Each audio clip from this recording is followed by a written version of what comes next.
Good morning, everyone. Thank you so much for checking in here, and yeah, happy to be here with you.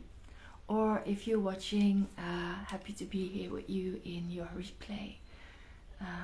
Yes, I need this on. As you can see, it's a little bit cold here, roughly 10 degrees. And many times I felt like this in my retreats, and this is what I like to talk to you about today.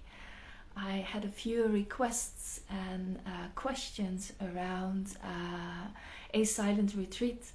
I recently been attending actually a few different ones, but with the same Buddhist lineage and with the same monks, but we traveled through different parts of the country to retreat to different monasteries and places.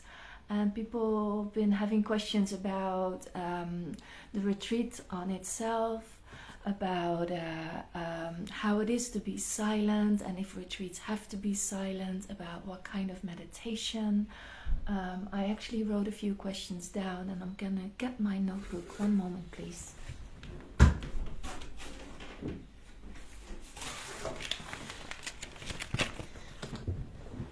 But yes, it is roughly 10 degrees here in my room this morning, so this is why I'm fully wrapped up. Yes, I got questions around what does silence actually mean? How does a day look in a meditation retreat, in a Buddhist retreat, or even in an ashram? I lived in many ashrams, mainly in India. What kind of meditation is it? How do we deal with the sensations that come up when we sit on our pillow, or even when we do walking meditation, for example? What kind of retreats are there? How could you do a one-day silent retreat for yourself? And all kinds of questions. So I thought to pop on after the video I left as well, which is made in the retreat over New Year's, where I talk about New Year's resolutions, that I don't have them, and that I work with resolving things instead of resolutions. And this is one way for me to be in these retreats as well, to not tell myself, oh, after this retreat I have to change this in my life and I have to sit every day for my meditation, and put all this pressure on myself, but be more kind and look more from the yin way and see how and what can I resolve.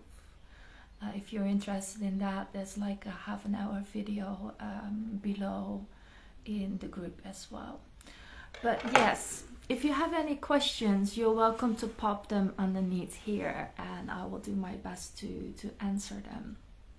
If not now in this meeting, I will do underneath the video, or send you a message via Facebook Messenger, or any way we can connect. But the first question I got, I find a very interesting one. What does silence mean? And for that, maybe let's create some silence, just for a minute or so. Yes. And either you're lying down, or you're standing somewhere, or you're sitting somewhere. Make yourself as comfortable as possible. Maybe we can do this together. And then allow yourself to take a good deep breath in, and a good breath out. And if you feel comfortable, you can close your eyes. But even with our eyes open, even though they pick up 70% of our sensory information, we can really tap into silence with our eyes open. You either have them in a soft gaze, or towards the tip of your nose, or you focus them on a certain object you like a flower, or a little statue of a deity, or a photo, or something else you adore and can look at and focus in. And silence for me is something we perceive in between all this sensory information. But first, with that, we have to understand the sensory information. This is the information that comes from outside of us, through the ears, the eyes, the nose, the mouth, the skin. Don't forget the skin, everything you touch and feel. From temperature and where you touch your surface, your clothes. Everything we see. A lot of times silence is related to everything we hear or not hear. But what is there first of all for you? What do you perceive coming from outside the information into your nervous system? Therefore, I will not talk for a short moment.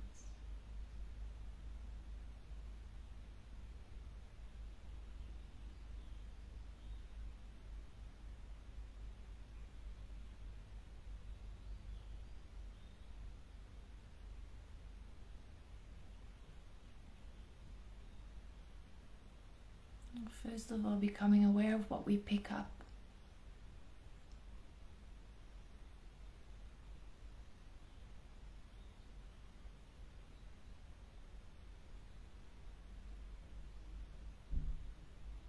And maybe also realizing that there's not only information coming from outside, but also inside of us.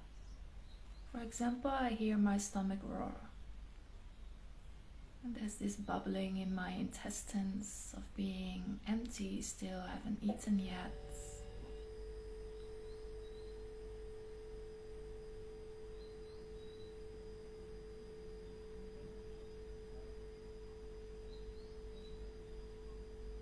I'm getting sensations of my heartbeats, my breath flow, the blood rushing through the veins.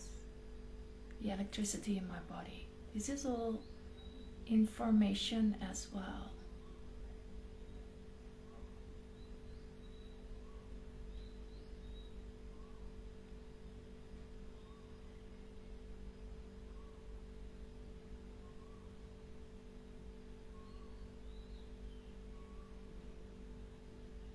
Let's take another deep breath in.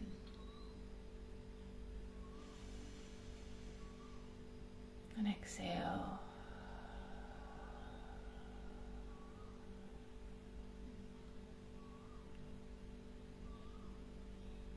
Now coming back to this, there's so much popping up in me, and this happens also when I sit in meditation, because all this sensory information brings so much sensation. And that was also a question, like, what do you do with all these sensations when you sit in meditation, for example? And then coming back to, what does silence mean? Does it mean that there are no sensations? That there is no information? That it is like deadly quiet? And I have to tell you, I drove somewhere last week and we stopped. And we looked at each other and I was like, do you notice? We were in nature, but how quiet it is here. And normally you hear all kinds of things and animals in nature, and it was so quiet. Though it was not fully silent, but it was so quiet. Like these phases where you do your best to still your mind. For me personally, silence and stilling your mind doesn't mean that I don't hear anything, that I don't have any thoughts, that there is no sensory information. It is all about what I do with this information. How do I respond to this information?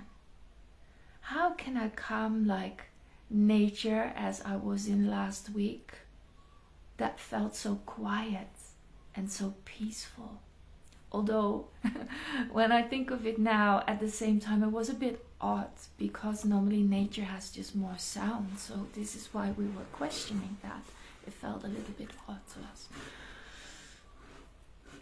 Now, before I go too many ways, what does silence mean in a retreat? Because there are set rules in a retreat. And if you do your own, you can look at this for yourself. What do you do with this silence? For me, if I do a retreat on myself, it means at least turn off all digital media. Yes, don't put on a radio, don't put on a television, turn off my phone, and I am with myself. I don't engage in anything. I also don't read any books. I don't watch anything. It's not about only the things that bring maybe sound, but I'm trying to go away from any sensory information that can provoke any thoughts around it as well. So that includes for me also reading books, for example. That also includes things that bring up a lot of engagement. So avoiding certain spaces. On the other hand, when I'm in a silent set retreat space, like I was recently, I wore my silence badge because we had a choice if we wanted to be silent or not. And they see that mainly as non-speaking and not engaging. And then afterwards I got a question like, but this is strange because I was sitting on the breakfast table wearing my silence badge, but everyone around me was talking because they decided to take off their badge or they wanted to engage or whatever their wish was, because it was one of those was quite an open retreat where you had the choice. And for me, the answer was actually, it deepens my practice. Because when all this turmoil is around me, all these people talking and I overhear conversations, I'm like, oh, but I know this answer. Oh, I've been there before. Oh, I can engage in this to actually stop and do not. To quiet my mind again. To not engage in all these thoughts that are popping up. So to again find the gap in between the thoughts and not respond. So over the years, I noticed that it is easier when everyone is silent. So if you would go to a Vipassana retreat, for example, then everyone is silent. And in the ashram, we were always silent to, I think, the second meal of the day, like 11:30. And from 5 at night, everyone is silent. So it's easy. But when everything is in flux around you and everyone is just doing their thing, and then being silent is not so easy. So this is why I was wearing the badge while it was a flexible retreat, silent or not, to deepen my practice, because this, I think, is where the practice is. So you might notice that I'm not really directly answering the questions. But you have to find out for yourself what this is as well, Yeah. The other question that was there, which I can maybe more directly answer, is like, how does a day look? So in the last retreat I was a Buddhist retreat. How does the day look? You get up at 5:30. We gather in the meditation hall, and then there is a 45-minute meditation, not guided in that case, and then there's morning chanting done by one of the head monks.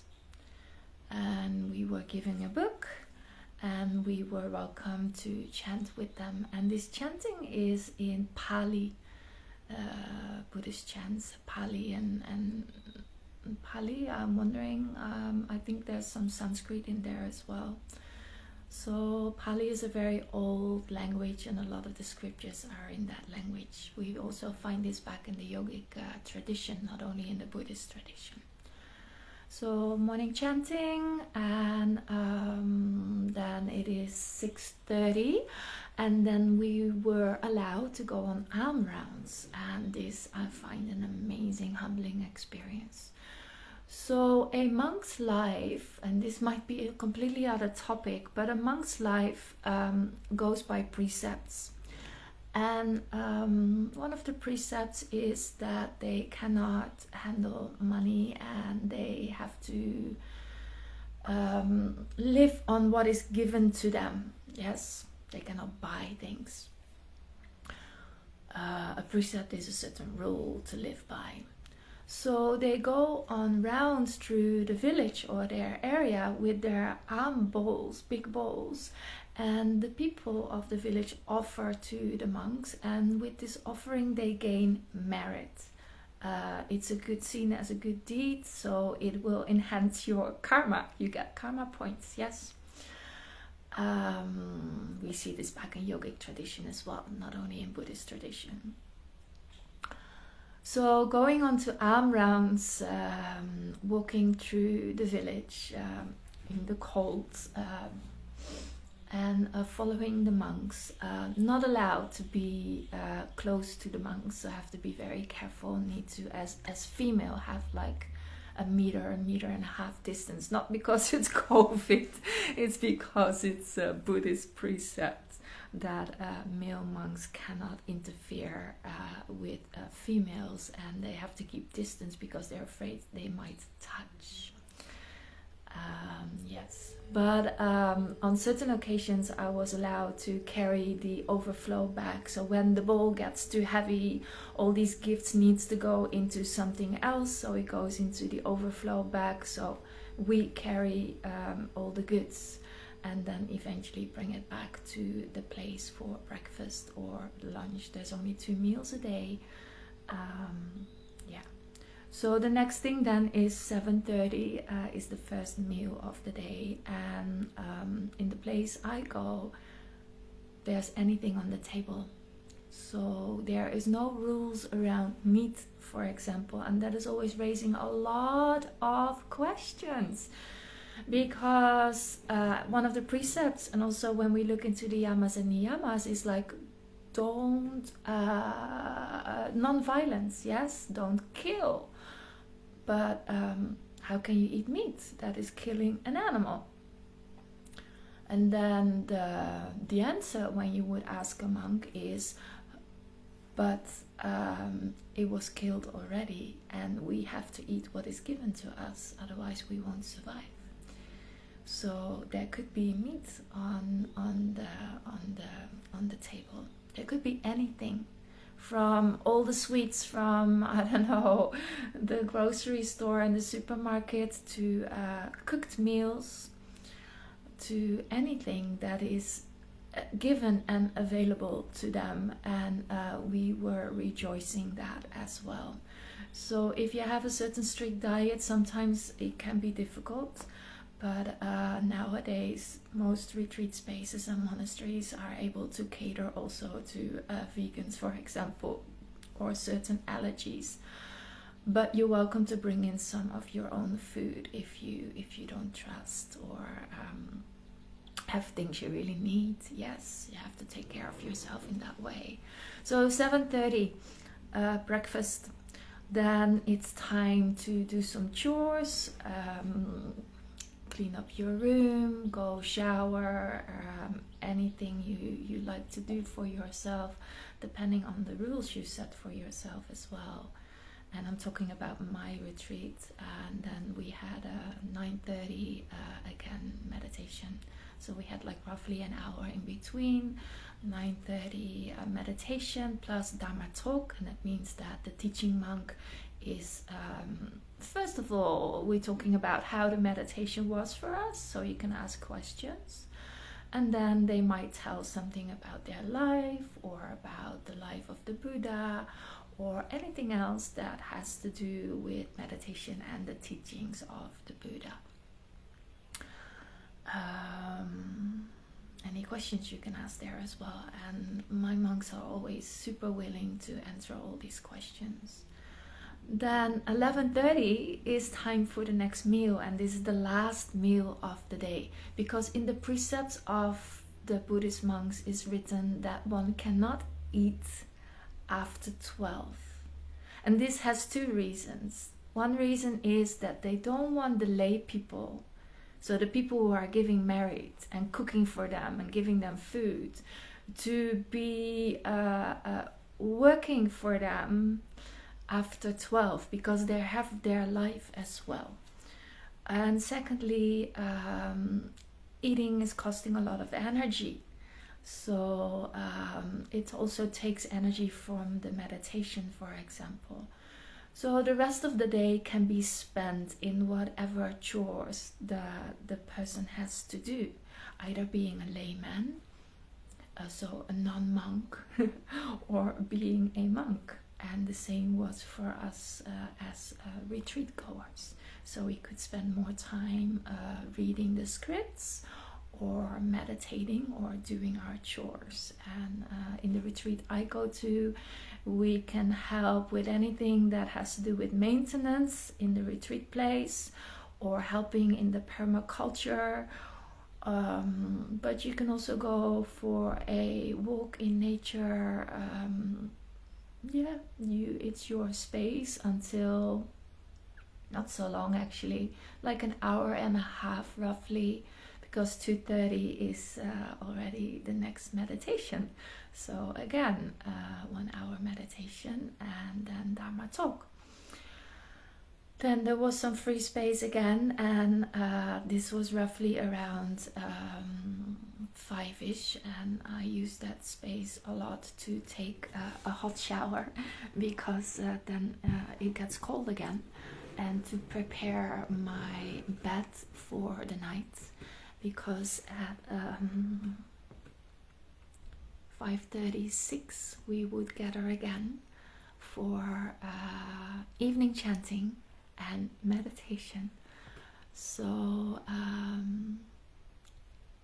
a lot of meditation, a lot of chanting and Dharma talks, and then a lot of times we gathered later around 7:30 for a last Dharma talk and a last meditation around the fire. And this is why I love this retreat so much where I go, because set up the fire pit at night, and the teaching monk sits under the Bodhi tree and he tells stories, and we can ask questions, Dhamma talk. Yes. So the retreat I'm going to, in certain people's opinions, it's called freestyle because nothing is mandatory.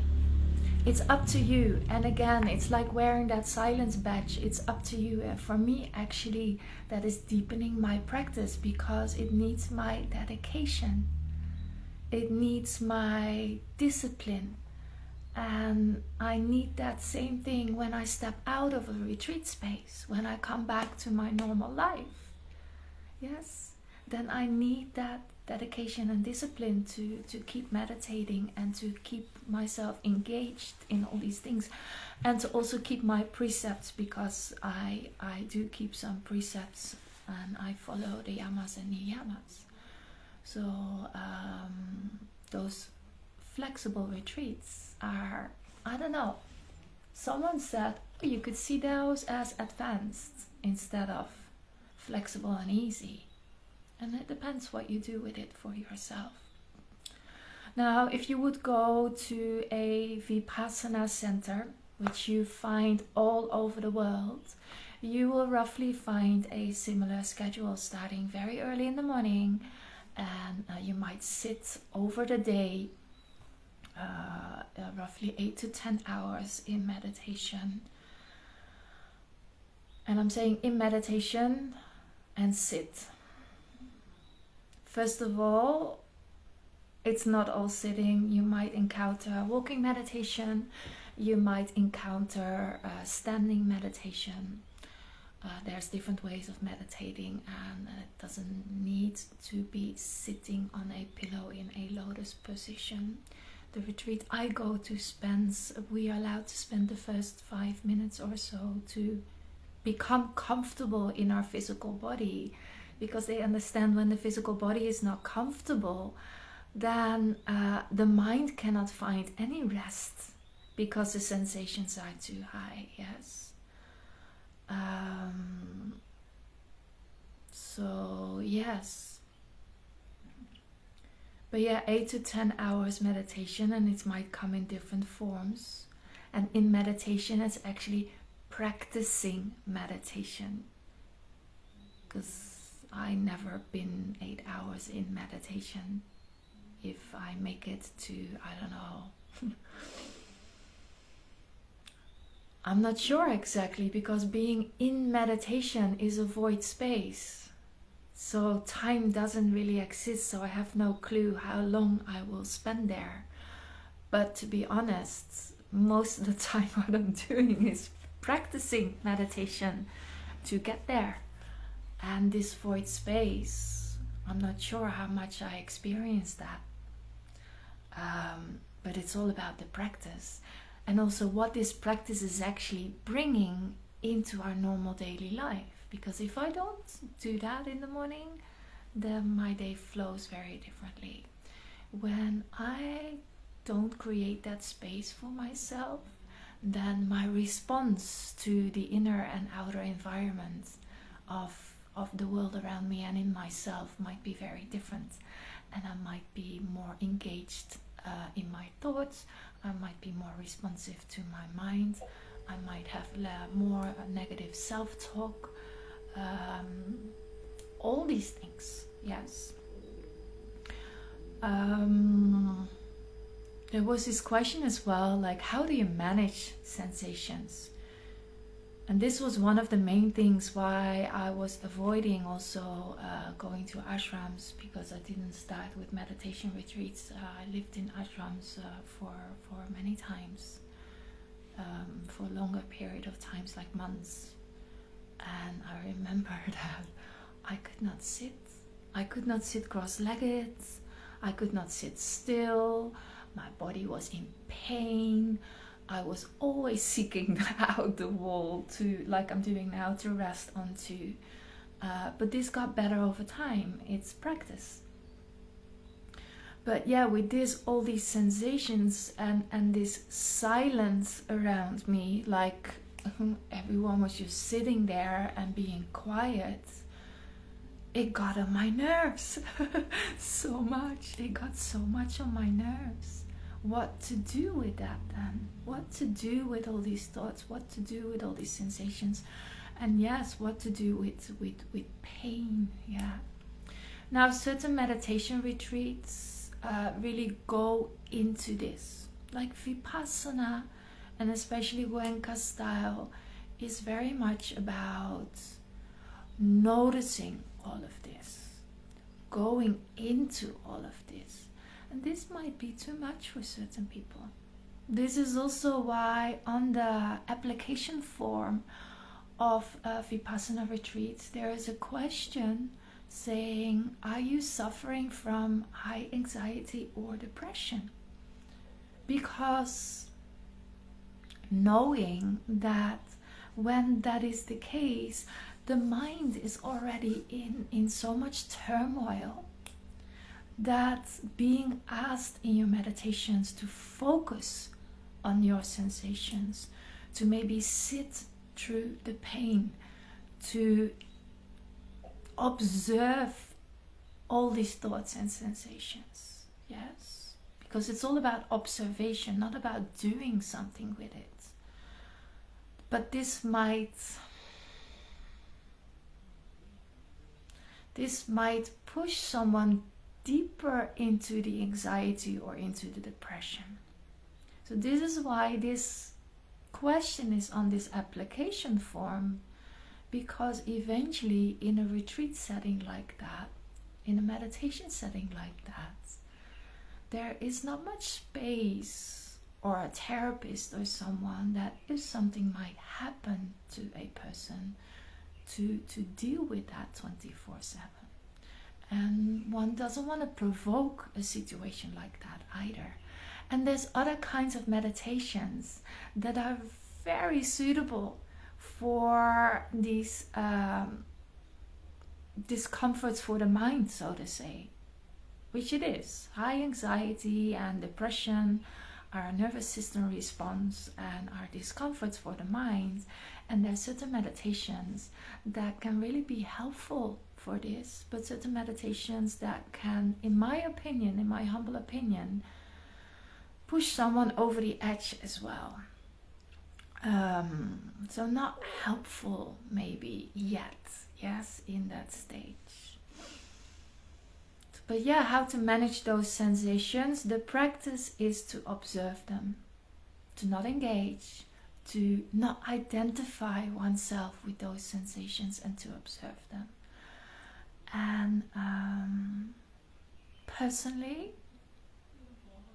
I'm very much against not moving. For example, if the body is suffering so much from pain, yes, acknowledge the suffering, and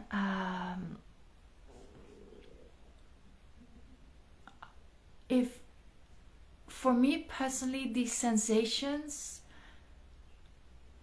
are so distracting from my practice of meditation, then I seek more comfort in my body and I change my position without losing my focus.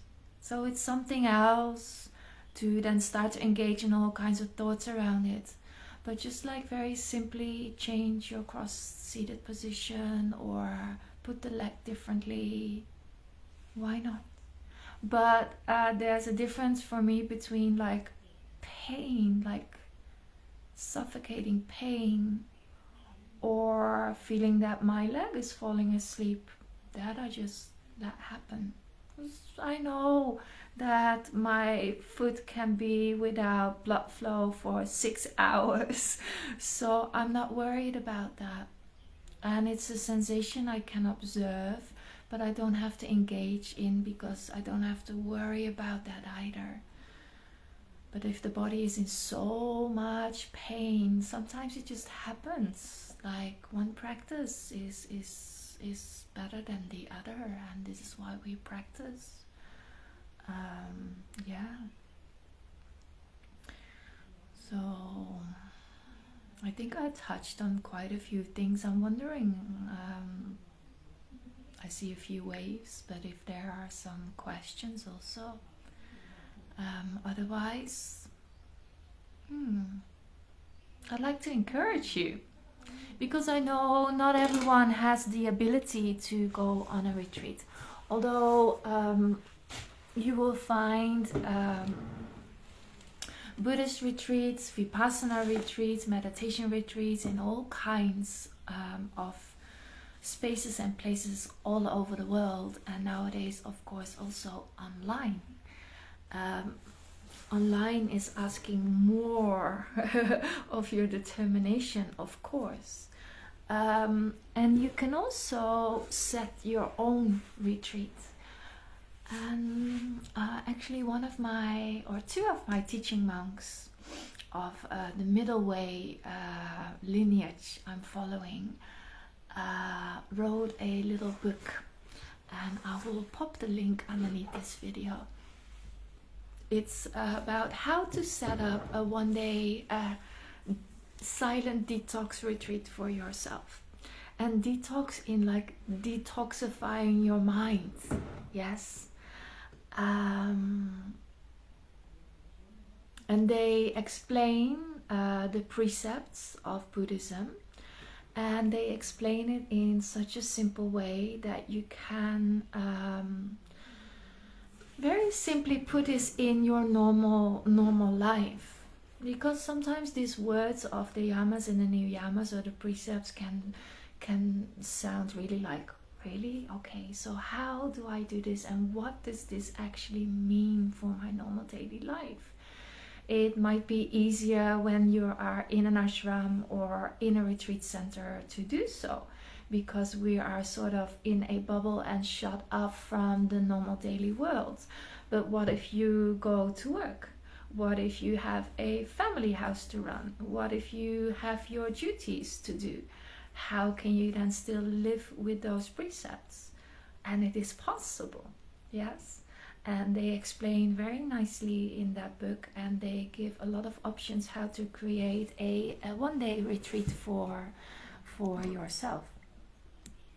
And if you like to do so, then yeah, you can think about things I talked about, this sensory information, how you can diminish that for yourself. And I would highly recommend to put the phone away from the moment you wake up, or maybe actually already from the night before, to set up your space already for the day after.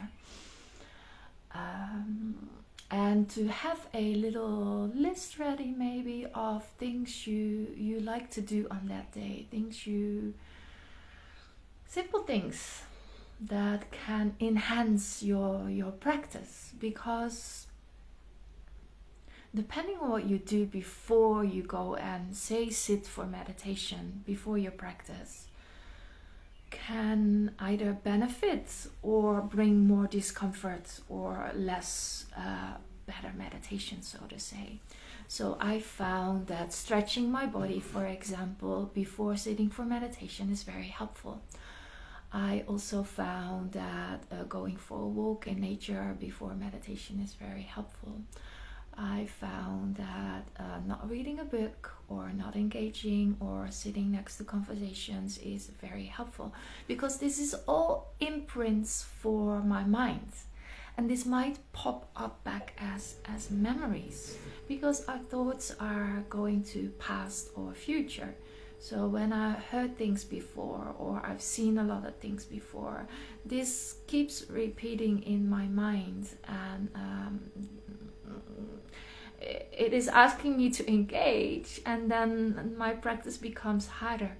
Yes, this is why we actually say sitting in a cave is easy, because there's not much sensory information, so it's quite, well, no, I cannot say quite easy, but of course it's still a big practice, but it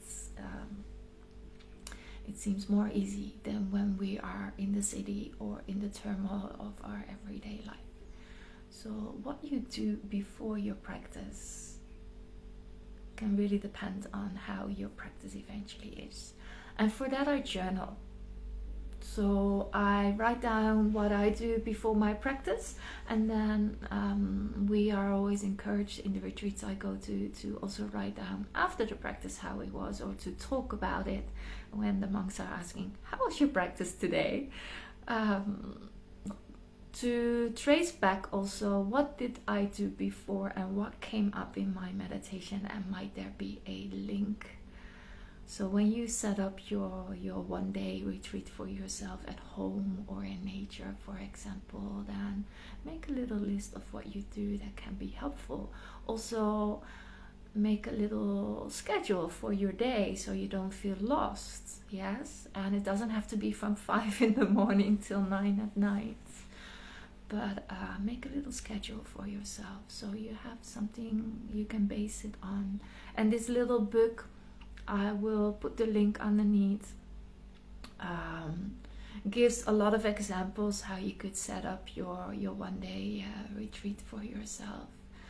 And I like the way it's written. It's written by my 2 teaching monks, one being an orphanage coming from Laos, living in America for almost all his life, being a psychologist for the rich and famous. He worked in, how do you say that? People in rehab centers in Florida and in children's orphanages. And then I think 3 years ago, he decided to become a monk. So he has a lot of background in psychology, and he actually is merging those two things together, and I like it because yeah, myself, I have a background in yoga therapy and in healing modalities and in psychology, and I have a lot of interest in how the nervous system works for us, and to combine that with teachings like this creates a better understanding, and also can be very helpful to create a better understanding for others. The other teaching monk is a bit younger. He's 29, I think, American as well. And he just gave up all his life and decided to ordain here, which means putting the robe on and then not having like 5 precepts or 7 or 10 if you want to go a little bit more, but 227 rules of living as a monk. And he's been doing that for 5 years now, and they wrote this book together, which I can really recommend.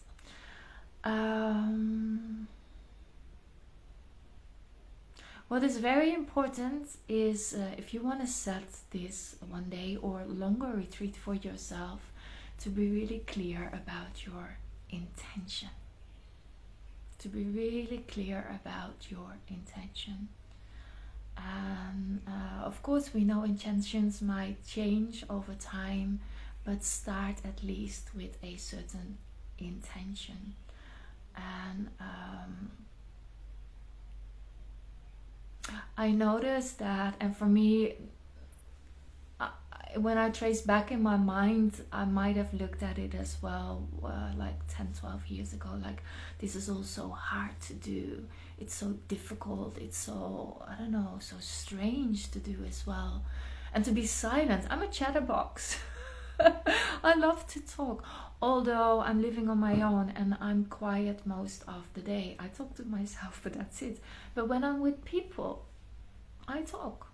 So being amongst people and being silent, for me it was like, it's gonna be impossible, but actually it's such a beautiful space to be in, because everything around you, if you go to retreat space, is set up to enhance that for you, to give you that experience how quietness and silence can be, and what it is to find that for yourself, inside yourself as well.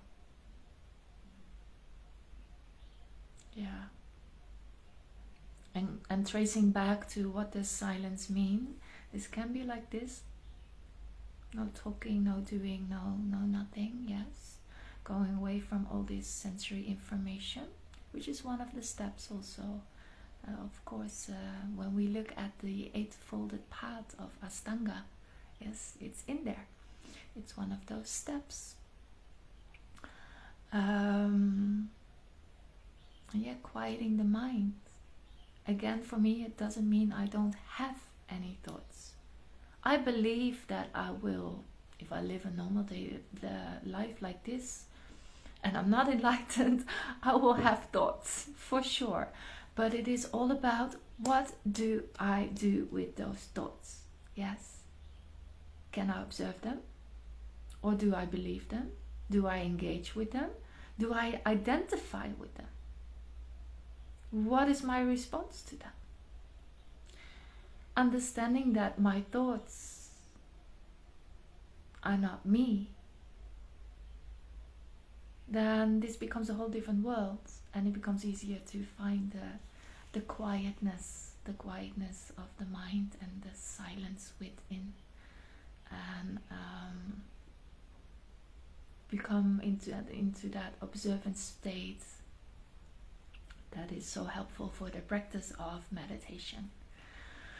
So yes, I'm not sure how long I've been talking now. Doing quite well, 50 minutes. All right. I cannot see if there are any questions, but if there are any questions, I will answer them underneath this video, or you're welcome to send me a message. There's so much more to say, so much more words I could express around this and around all my experience I had in different parts of the world in meditation retreats, from Goenka and Vipassana to another center I really like is Tushita in Dharamsala, actually Dharamkot. Dharamsala is where the Dalai Lama is in India, and there's a beautiful retreat space, Tushita Buddhist retreat space, where I spent quite some time. It's those 10-day retreats, yes, which is not again strict Vipassana style. They teach you actually different styles of meditation practice, and then after the first 3 days you choose which one is resonating with you and you like to stick with. And this is the same with the Pape monks and the middle way I am practicing with, same with my teaching monks. They provide 3 ways of observation, concentration in your meditation to focus on. And one is a mantra that you can repeat, and they will give you the words, but they say even like, if there are words that more resonating with you, try that and just see how it goes and journal. So it could be as simple as on your inhale you repeat quietly to yourself, peace, and on the exhale it's ease, and you do that for half an hour, or you do that for 5 minutes. Yes, this is one way they teaching. The other way is to envision the center of your body, the center of your body, and they explain exactly where that is, and then to bring the mind focus to the center of the body. Another way they are teaching us is to envision something, a sphere, which we find all over the meditation retreats. They're glass balls, like a round glass ball, but they say you can envision that, or you can envision a white light, or you envision the full moon, but something that is simple in object, like a sphere. And this is the 3 ways I've been taught to use for my practice meditation. But Vipassana meditation is using something different. The Tushita Meditation Center is giving you other tools as well. And eventually, as I said as well, certain types of meditation practice are more suitable than others for certain people. You have to find your own way to quiet your mind. Yes. Do not engage in all these thoughts. You have to find your own way.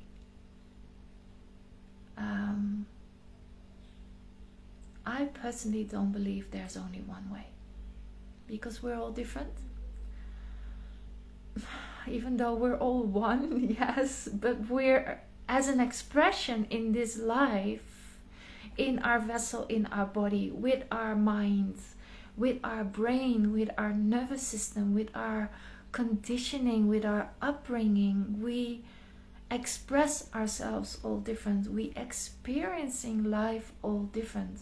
So a practice then to come to the same goal, yes, the end goal is the same, but the roads might be different. So, and the road is the practice, and the practice is I believe, different for everyone.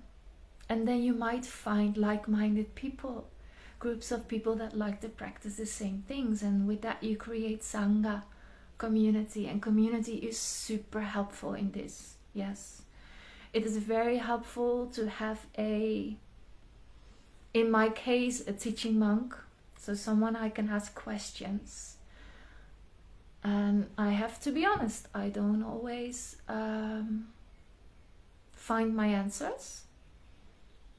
I don't always agree with what my teaching monks are telling me.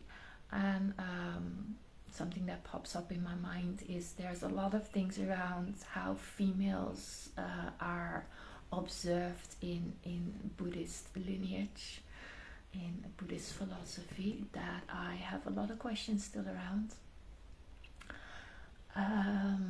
But I have an understanding, and from that understanding and my willingness to be in that retreat, I don't go into disagreement, and I do what is asked for me. Otherwise, if I would fully disagree, then I have to leave and have to find another way. Yes. So going into retreats like that, we might come in with a lot of questions and we might leave with a lot of new questions as well. And this again is the practice. It's all about the practice and your intention, and with enriching your life with this. And for me, being a better person, being able to serve better, to not only the world outside of me and the people around me, humans, animals, any living force, but also the world inside me and this soul inside me. Yes, to serve that better and to connect to the self, and to understand that there is an ego and a soul, and to not only understand that when I'm sitting in practicing my meditation, or when I am in a retreat like this, but to still have that understanding when I step out, when I'm in my normal daily life. And for me this is the same, and you might have heard me saying that before, when I'm on the yoga mat. Practice always coming. Not the perfect Pringle pose, or the headstand, or the, oh, I could sit still for 30 minutes in my meditation practice. It's practice. So how does that reflect in your normal daily life? For me, this is what it's all about. For you, you have your own intention. But I just hope that this has been inspiring for you. If you'd like to know more or have certain questions, again, just send me a message, or nice also to just pop the question underneath the video so others can read the answers as well. Know that I'm always available for anything you'd like to know around this subject or other topics. I'm here to serve you, yes, in the best way I can. And with this, concluding this live. I hope it was beneficial for you. And